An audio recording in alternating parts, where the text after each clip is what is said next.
বিপজ্জনক হচ্ছে।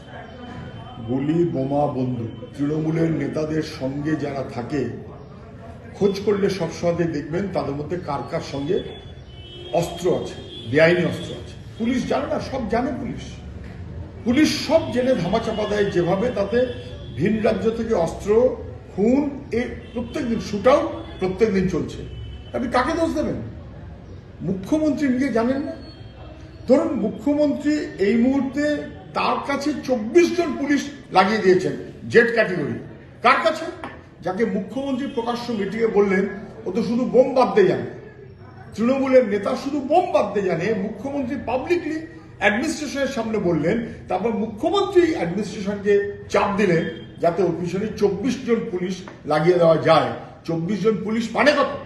তৃণমূলের ওই বোম বাঁধা নেতাকে রক্ষা করার জন্য বা ওই বোম বাঁধা নেতাকে সাহায্য করার জন্য রাজ্যের সরকার তার ট্রেজারিতে মাসে অন্তত 20 লক্ষ টাকা খরচ করে।